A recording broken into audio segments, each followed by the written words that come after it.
أعوذ بالله من الشيطان الرجيم.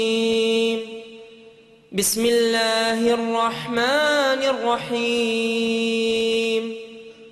وآية لهم الأرض الميتة أحييناها وأخرجنا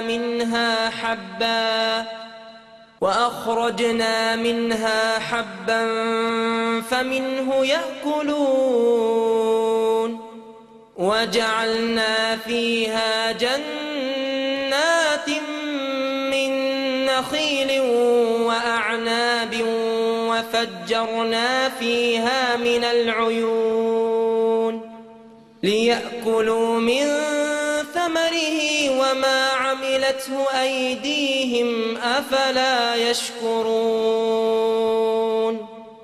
سبحان الذي خلق الأزواج كلها مما تنبت الأرض ومن أنفسهم ومما لا يعلمون.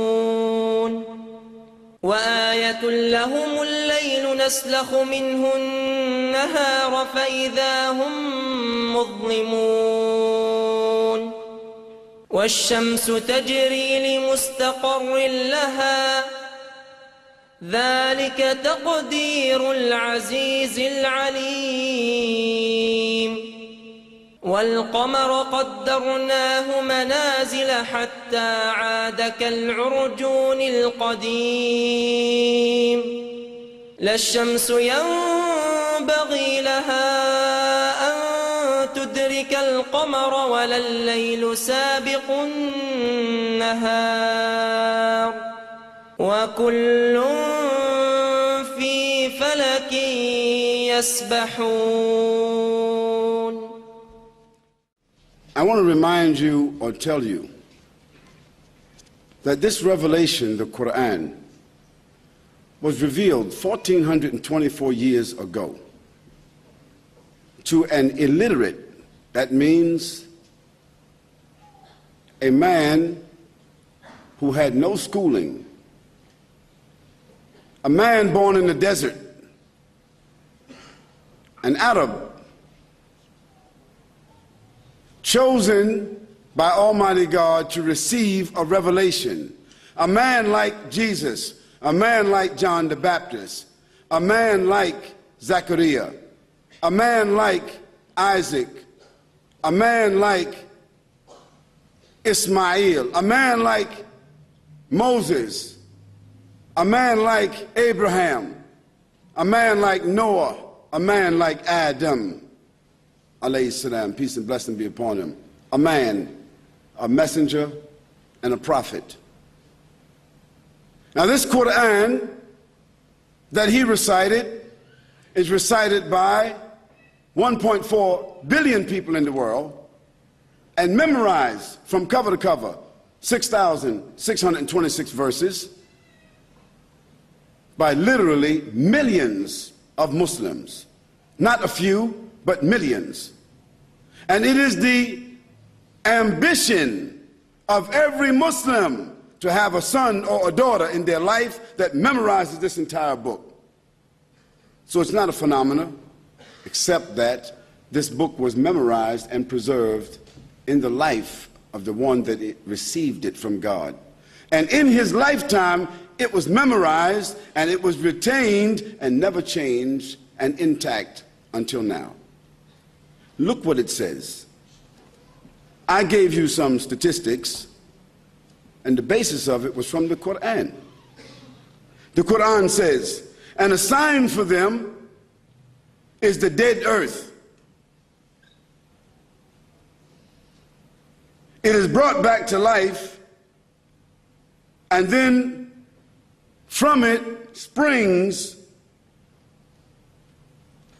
fruits and grains of all kinds which they eat. And we place therein gardens and palm trees and grapevines and cause them to burst forth therein some springs that come from the ground that man doesn't control himself. And there he creates his industry. that they may eat of the fruit created by God, and their hands have not produced it at all. So will they be grateful? Exalted is he who created all life in pairs. So the Quran establishes that everything in life has been created in pairs, whether plants, whether animals, whether insects, whether fish or bacteria. Has science ratified that everything in life has been created in pairs? Yes. The Quran said that 1,424 years ago. And of course, the Prophet Muhammad, peace and blessing be upon him, he wasn't a botanist. He wasn't a geologist. He didn't have a microscope. He had no way of knowing that. The only way a human being 1,424 years could know that is through the help and inspiration of the one who is the creator from the beginning. Because that fact that everything has been created in pairs was only discovered 78 years ago, scientifically. And a sign for them is the night that we extract from the light of the day. Now, this is the phenomena itself that we have now discovered from going outer space. Dear brothers and sisters, all of this is to establish in your minds, all of this dialogue, all of this evidence, all of this proof is to clearly establish in everybody's mind here that you and I, nor all of us together, nor all the human beings in other places throughout the earth, none of us individually, endowed or unendowed, intelligent or unintelligent, educated or otherwise, rich or poor, black or white, male or female, none of us are benefactors. Who's the benefactor? Who's the benefactor? God, the Almighty, the Creator, your Lord, my Lord.